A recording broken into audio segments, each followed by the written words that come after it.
sétimo ano, tudo bem com vocês?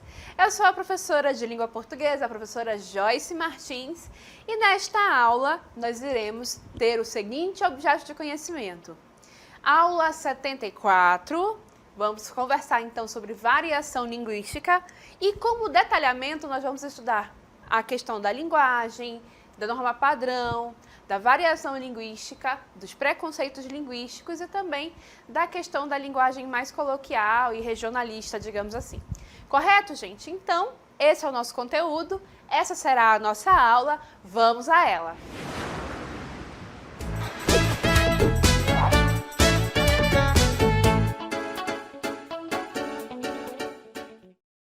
Então, pessoal, quando nós falamos sobre variação linguística, nós precisamos, então, construir esse conceito na nossa mente, construir esse conhecimento, essa ideia do que significa a variação linguística e como ela vai nos influenciar no nosso cotidiano, nas nossas relações com as outras pessoas, na escola, enquanto estamos estudando a língua portuguesa e assim por diante. Então, olhem só o que a gente tem aqui nesse nosso quadro. Sobre variação linguística, é necessário ter em mente que as línguas do mundo não são homogêneas, então, normalmente quando a gente pensa em qualquer língua natural, seja ela a língua portuguesa, a língua inglesa, o espanhol, enfim, qualquer língua que a gente tenha no mundo, elas não são homogêneas. O que isso quer dizer? Homogêneo é um termo que a gente usa para dizer que uma coisa é toda igual, que não tem separação. Né? Essa coisa é toda de um jeito. Então, se eu estou dizendo que a língua não é homogênea, eu estou querendo dizer que a língua não é só de um jeito. E isso é algo que se aplica a todas as línguas do mundo. Então, no caso do português, que é a língua que nós estamos estudando, a gente tem o português falado aqui no Brasil, o português falado lá na Europa, em Portugal, o português falado na África. Há cinco países na África que falam o português. E se nós olharmos em cada um desses lugares, e mesmo dentro de cada um desses países, a gente vai encontrar diferenças. Diferenças, às vezes, nas expressões que se usam no lugar do país e que outro lugar do país não usa, diferenças na maneira como os sons da língua são pronunciados, que normalmente a gente chama de sotaque, e assim por diante. Então, existem palavras que são mais utilizadas por uma população e a outra população usa um outro termo no lugar, enfim. São várias as possibilidades que a gente vai observar e encontrar essa questão de que a língua não é homogênea. Além disso, existe um outro aspecto que tem a ver também com a situação de comunicação. Nós mesmos falantes, a gente precisa adequar, correto? Então, quando estamos numa situação mais formal, nós somos exigidos a usarmos uma forma da língua, um registro da língua que a gente chama, que é mais formal, né? Evitando gírias, evitando utilizar questões que se desviem do padrão formal da língua. E quando a gente está numa situação mais informal, a gente pode ser um pouco mais descontraído, usar gírias, às vezes falar uma palavra, vamos dizer assim, errada, propositalmente e assim por diante. Então, tudo isso me ajuda e me permite realmente reafirmar que as línguas do mundo não são homogêneas, tá bom? Cada língua é um universo, é um sistema e elas vão encontrar diferenças das suas formas de uso, ok? Seguindo adiante, ou seja, elas apresentam grande diversidade interna, ou seja, as línguas no mundo não são homogêneas e dentro de cada uma delas, né, do português, do inglês, do espanhol e assim por diante, a gente vai observar uma grande diversidade interna. Eu já comentei um pouco sobre isso, mas, por exemplo, a gente pode notar que aqui no português falado aqui no Brasil, utilizado aqui no Brasil, a gente tem o hábito de colocar o pronome átono, o pronome oblíquo, o átono na frente no início da oração, no início da frase. Então é normal para nós dizermos te amo, me liga, me manda uma mensagem, assim por diante. Já lá em Portugal, o hábito é colocar esse mesmo pronome para depois do verbo.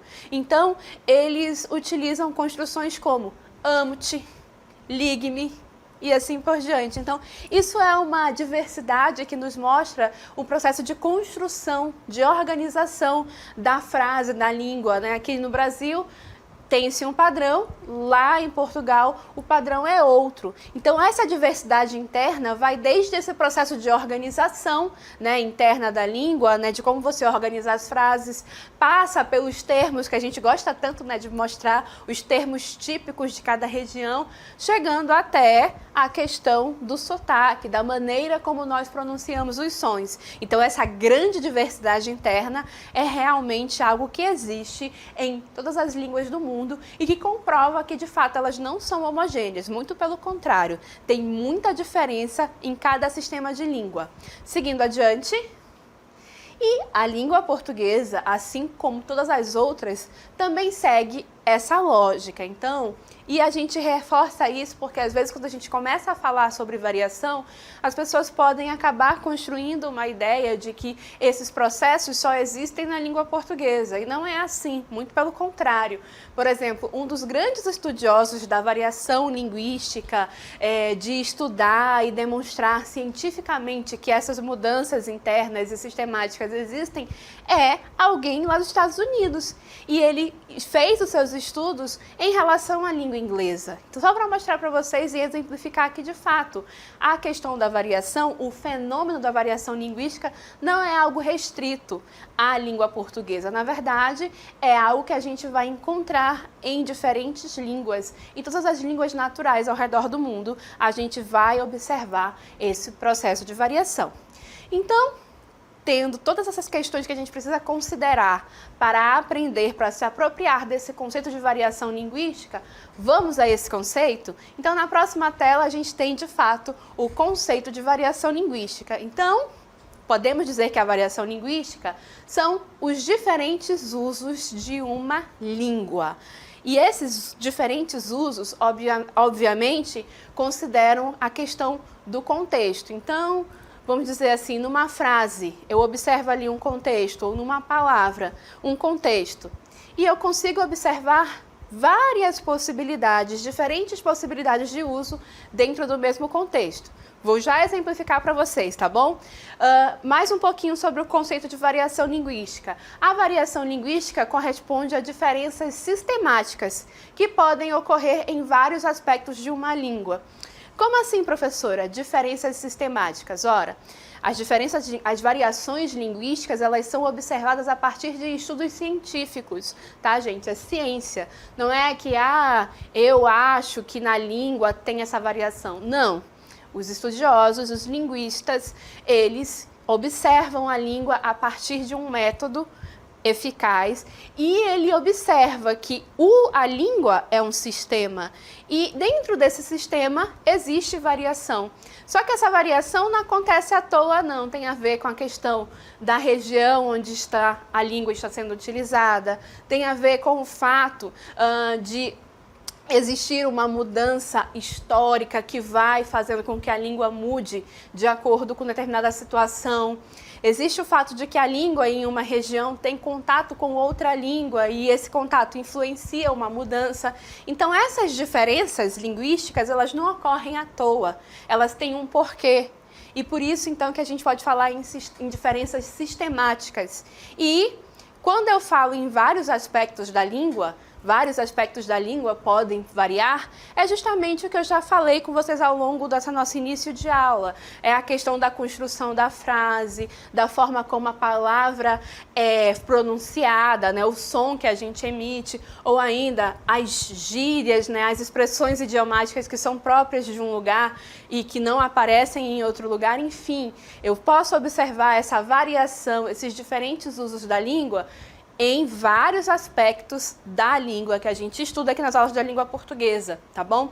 E aí eu disse a vocês que eu ia mostrar essa questão de como é que a variação linguística vai aparecer. Por exemplo, vamos utilizar aqui a expressão minha irmã.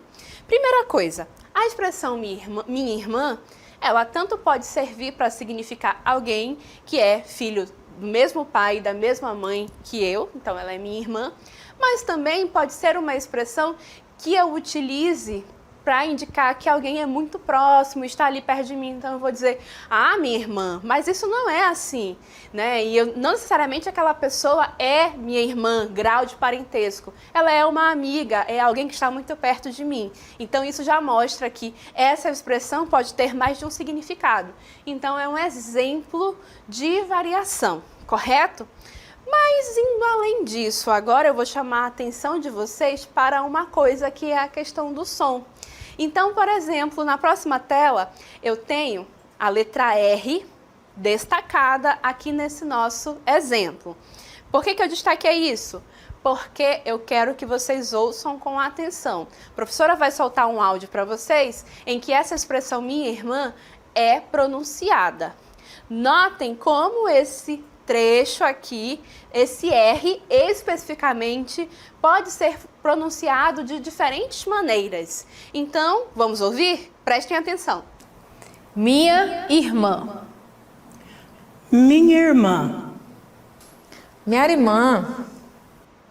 Ouviram? Perceberam que a frase, a expressão é a mesma, mas o R, o trechinho em que esse R é pronunciado, mudou. Eu mostrei para vocês três possibilidades de pronúncia desse R. Vou apresentar de novo esse mesmo áudio. Prestem atenção, olhem só. Minha irmã. Minha irmã. Minha irmã. Isso mostra para nós o quê? Um processo de variação linguística, porque o contexto é o mesmo, a expressão é a mesma, porém, para aquele R eu tenho três possibilidades e às vezes até um pouco mais, tá, gente? Se a gente for estudar a fundo aí ao longo do Brasil e em outros lugares do mundo que falem o português, a gente vai observar que esse R pode ganhar diferentes pronúncias. Mas eu trouxe esse exemplo para mostrar para vocês exatamente isso, que dentro de um contexto, de um contexto semelhante, a gente pode encontrar diferenças. E essas diferenças não implicaram em mudança de significado, elas implicaram em mudança de uso, né? Então, o que a gente tem aqui? Um exemplo de variação linguística que é próprio do aspecto fonético, sonoro da nossa língua. Então, eis aqui. Diferenças no uso, na pronúncia desse R. E essas pessoas que falaram para nós aqui durante esse áudio e que muito gentilmente contribuíram para a nossa aula, todas elas são brasileiras, hein? De diferentes lugares do Brasil, mas são brasileiras e em cada lugar de onde elas vieram, esse R ganha um jeito de pronunciar diferente. E isso realmente configura para nós um exemplo de variação e nos mostra a variação desse aspecto sonoro da nossa língua, tá bom? Mas, como eu disse a vocês, a variação ela pode ser encontrada nos diferentes aspectos da língua. Não é só no som, não é só no sotaque que a gente encontra a variação linguística. Por exemplo, eu vou mostrar para vocês agora em outros aspectos. Na cartela, nós temos aí, olhem só, existem diferenças, variações linguísticas que são lexicais. Como assim, professora? Que palavrão é esse? Gente, lexical tem a ver com palavra, tá bom? Nós chamamos de léxico o conjunto de todas as palavras da língua, tá bom? Então eu digo que ocorre diferença, variação lexical, quando eu tenho diferentes termos para designar a mesma coisa. Por exemplo, esse bichinho aqui na cartela, que aqui está enumerado com o número 1, como é que ele pode ser chamado? Pois bem, esse bichinho pode ser chamado de libélula, de jacina, de bizigue, sim. Esses nomes, todos eles servem para designar o mesmo bichinho. Então é isso que a gente chama de diferença lexical.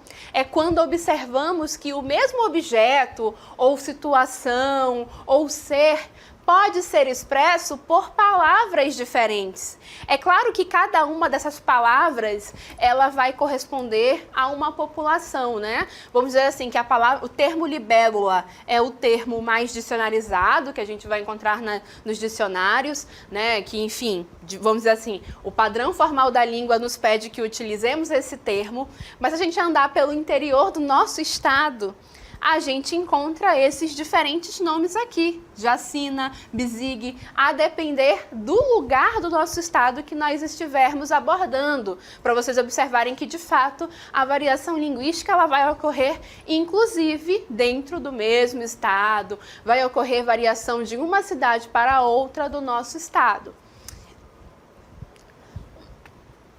Querem um outro exemplo? Olha só agora essa outra situação aqui, desta outra imagem que está enumerada com o número 2. Em outros lugares do nosso Brasil, esse ato de pegar o peixe e prepará-lo para que depois ele possa ser cozido, frito, enfim, ser consumido, essa situação vai ser chamada de limpar o peixe, né? Eu vou limpar o peixe para poder cozinhar e assim por diante. Mas aqui na nossa região, no nosso estado, como é que a gente fala? A gente chama de tratar o peixe, né? Precisa tratar o peixe para poder cozinhá-lo e assim ele poder ser consumido, não é? Então nota que é uma situação que em outros estados é designada por uma expressão, limpar o peixe, e no nosso estado a gente tem a nossa própria expressão, que é tratar o peixe. Então esses dois exemplos nos mostram claramente o que é essa variação, essa diferença lexical. É quando eu tenho o mesmo objeto, uma situação, um ser que pode ser designado por diferentes termos a depender da população que nós estamos observando. E aí, né, tem outros exemplos que são clássicos, como por exemplo a tangerina, que pode ser referida como mexerica, mimosa, bergamota e assim por diante. Todos esses termos servem para designar a mesma fruta. Então notem que são realmente diferenças lexicais, tá bom? Que acontecem quando observamos que temos mais de um termo para designar o mesmo objeto, a mesma situação, o mesmo ser e assim por diante. Mas, para além da diferença lexical, da diferença sonora, a gente tem uma outra diferença também que é bastante presente. Por exemplo, que é o que a gente chama de diferença semântica. O que isso tem a ver?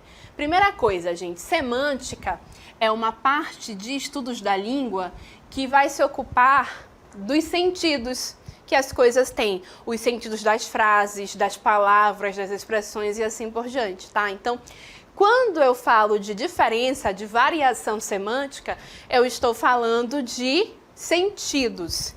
E acontece variação semântica quando um mesmo termo, uma mesma palavra, uma mesma expressão pode ter significados diferentes. E aí eu vou explicar para vocês com exemplos, tá bom? Primeiro exemplo, a palavra canjica. Canjica. Aqui no nosso estado, a gente automaticamente já associa aquele mingau que é feito do milho, mas é o milho amarelo.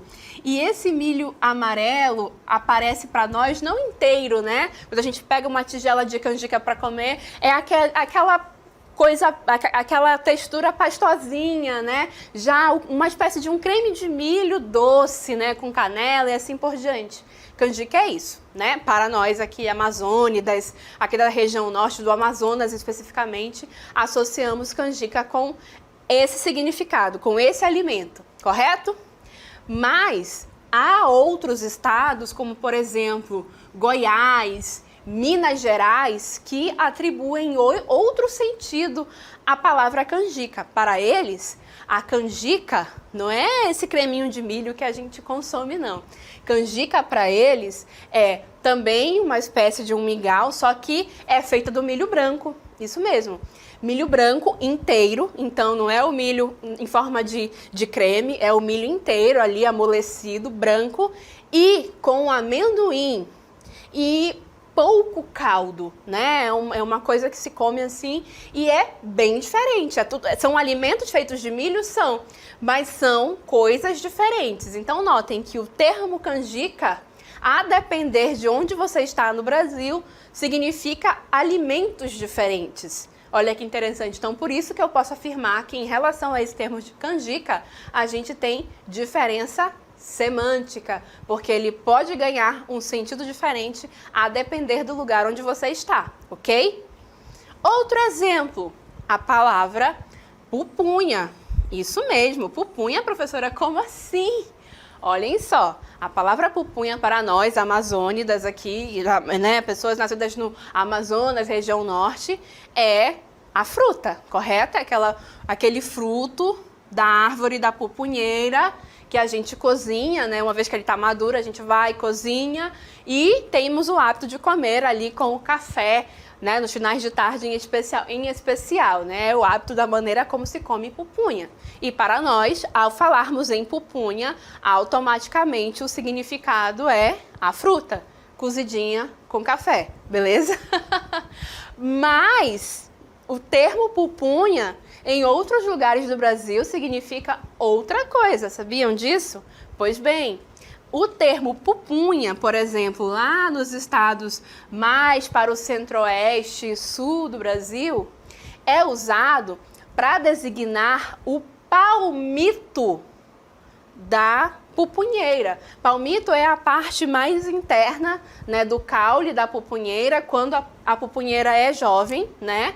E ele pode ser consumido, é muito saboroso também. E aí, em vez de deixar a pupunheira crescer e dar frutos, né, você ainda com ela jovem, você corta e retira esse miolo. Então, pupunha, obviamente que o nome completo disso seria palmito pupunha, porque existe também o palmito de açaí.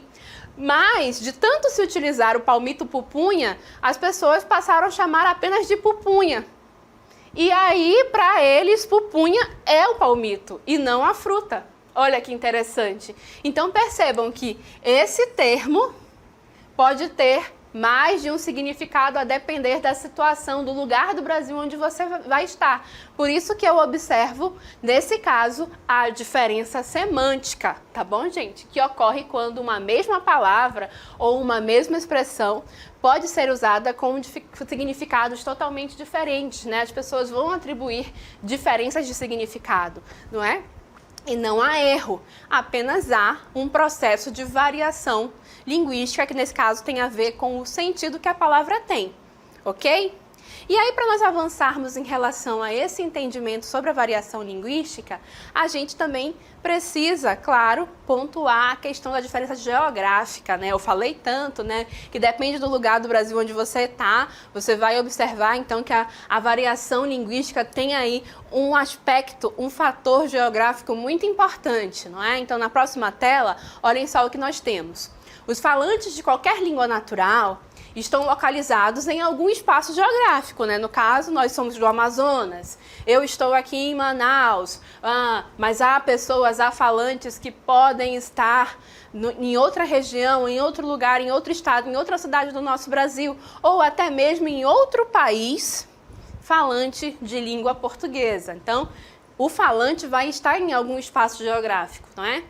No caso do português, podemos dizer que o brasileiro do norte, do nordeste, do sudeste, do centro-oeste ou do sul não vão utilizar o português exatamente do mesmo jeito, né? Cada região, cada estado vai ter um jeito característico de usar o português e, inclusive, a forma como você utiliza a língua diz muito sobre a sua identidade, sobre, vamos dizer assim, quem você é como povo, de onde você vem e assim por diante. E aí, para demonstrar isso, temos um exemplo bem bacana. O exemplo é em relação à questão daquela raiz que a gente utiliza muito, não é? Para fazer farinha, para fazer bolo, para fazer, enfim, N alimentos, né, a partir dessa raiz. e ela tem 3 nomes, né? Pode ser macaxeira, pode ser mandioca ou pode ser aipim, né?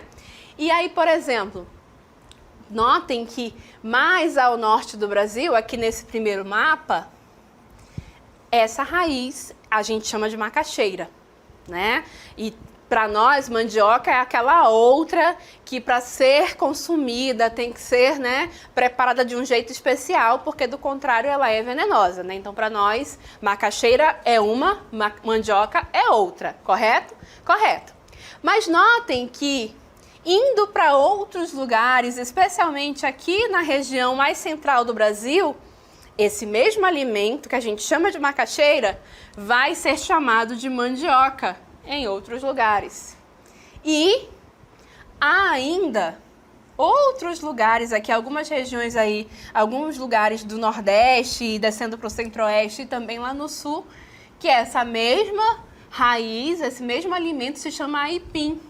Então notem que existe realmente uma questão geográfica envolvida aí. A depender do lugar de onde você vem, você vai chamar a raiz, né, de um nome. Vai ser macaxeira, se você é mais do norte, mandioca, se você é mais da região central do Brasil, e aipim, se vier ali, né, do sul ou de alguns lugares do centro-oeste. Então percebam que, de fato, existe um fator, existe um elemento regional importante que influencia na ocorrência da variação. E, para além disso, existe também a questão da situação de comunicação. A situação de comunicação vai sim influenciar bastante na questão da forma como a gente usa a língua, porque a gente pode ter que usar uma língua com mais itens de formalidade ou poderemos ser mais informais, tá bom? Por exemplo, como é que seria um bilhete para a namorada numa situação informal, né? Se a namorada é alguém próximo, alguém íntimo, então eu posso ser mais informal. Olhem só como fica o bilhete. Oi, Bia. Seguinte, a gente combinou de ir no cinema amanhã, sessão da tarde. Não vai dar. Me esqueci que tem uma prova no colégio e se eu não estudar, minha velha me pega pelo pé. Eu, hein, tô fora. Você me entende? Beijocas, Pedrão. Então notem que nesse bilhete o Pedrão foi informal com a sua namorada Bia, né? Então ele usou expressões como do tipo eu, hein, tô fora, que é uma expressão que tem aqui uma abreviação. Por exemplo, ir, o verbo ir. Na sua forma mais formal, ele pede que nós usemos após ele a preposição a, então seria ir ao cinema e não ir no cinema. Então notem que há vários elementos que nos permitem afirmar que ele foi mais informal, como por exemplo chamá-la de Bia e não pelo seu nome que provavelmente seria Beatriz ou Bianca, né, dependendo aí do nome, né? Então ele a chama por um apelido carinhoso. Então, de fato, ele escreveu um bilhete e foi informal, porque a situação de comunicação permitia isso a ele. Agora olhem só uma carta escrita para o seu patrão. E se é o patrão, é alguém que lhe pede mais formalidade por uma questão social, né? Se você vai falar com o seu patrão, você demonstra respeito a ele sendo mais formal. Então, olha só como ele escreveu essa carta. Senhor gerente, terei de faltar amanhã ao trabalho em razão de uma prova bem difícil no colégio. Precisarei estudar, pois se eu for mal nessa prova, minha mãe vai ficar muito nervosa. Então notem aí que ali ele disse que ela ia pegar pelo pé. Aqui ele disse muito nervosa. Notem que ele foi formal até nessa expressão. Espero que o senhor compreenda a minha situação e que me desculpe. Atenciosamente, Pedro, né? Ele utilizou a sua forma de nome adequada conforme no registro e não o apelido. Pedrão. Ao se despedir, ele foi também formal, dizendo atenciosamente e não dizendo beijocas. Então, notem que a situação de comunicação também vai influenciar na forma como a gente utiliza a língua. E isso é um item de variação muito importante, tá bom? Seguindo adiante, é, portanto, importante que nós salientemos, então, o que é essa norma padrão. A norma padrão, ela vai ser o modelo convencional estipulado por gramáticos, ou seja, estudiosos da língua, né? Eles observam o uso que alguns, vamos dizer assim, pessoas que utilizam muito bem a língua, eles observam também vamos dizer assim, a elite intelectual de uma sociedade e os usos que circulam nesses meios. E aí, a partir daí, eles determinam então qual é o padrão. Tá bom? E aí, a norma padrão da língua corresponde a isso. Ela segue os preceitos da transformação da língua por meio de seus falantes e, por isso, é atualizada. Sim, existe ali uma atualização, mas é uma atualização que vai de forma mais lenta, tá bom? Dessa forma, a norma padrão é ensinada nas escolas e cobrada em provas. Olhem isso. Então, é a norma padrão que a gente aprende na escola, é o registro de língua formal, que é cobrado também em avaliações, como o Enem, né, e outras avaliações externas e assim por diante. Então, é um padrão que se estabelece, que deve ser utilizado em situações formais de comunicação e que serve também para que nós tenhamos uma guia de como nos comunicarmos, né, sempre num padrão mais formal. Seguindo ainda sobre isso, além disso, quem segue a norma padrão nem sempre é considerado como o falante culto e vice-versa. Como assim? Ora, quem segue a norma padrão é aquele que vai obedecer à língua, que vai buscar observar, né, exatamente aquilo que a língua traz, né, a forma correta, aquilo que os gramáticos vão aplicar e tudo mais. Mas esse padrão culto, às vezes, nem sempre corresponde a esse falante. Às vezes, o falante que é dito como culto, ele não segue essa norma padrão. Porque quem é o culto? O culto é aquela pessoa que estudou, que ascendeu socialmente nos estudos, que fez faculdade e tudo mais, mas ele chega nesse nível e às vezes ele não vai adequando a sua forma da língua, né? Então, às vezes, pessoas que, vamos dizer assim, não têm um padrão de estudos tão alto, mas se dedica a dominar a norma padrão, às vezes essas pessoas têm mais conhecimento e utilizam mais esse padrão formal da língua do que outras pessoas. Então, notem que a gente precisa estar sempre observando esses aspectos do que é o padrão formal e quem são esses falantes que o empregam, tá bom? Por que isso? Porque a gente tem que se desviar desse próximo elemento que está aí em tela, o preconceito linguístico. E o que é o preconceito linguístico? O preconceito linguístico é uma forma de discriminação social que consiste em julgar o indivíduo pela forma como ele se comunica, seja oralmente, seja por escrito. O parâmetro desse julgamento é a chamada norma culta. Quanto mais distante dela, mais estigmatizado é o falante. Não estamos dizendo aqui que você não deva aprender o padrão formal. Você precisa dominá-lo. O que não devemos fazer é discriminar as pessoas que não o utilizam, especialmente essas pessoas que tiveram pouco acesso à escolaridade. Em especial, essas pessoas podem ser estigmatizadas socialmente. Então, nós precisamos evitar isso e nós precisamos encorajar essas pessoas e ensiná-las da maneira mais adequada. E não dizer, isso está errado, você não sabe de nada, assim por diante. Não é assim. Devemos trazer essas pessoas para perto da gente para que essas pessoas possam também aprender e assim dominar o padrão da língua. Ok, pessoal? Então, dito tudo isso sobre variação, a gente vai encerrando essa aula por aqui, ok?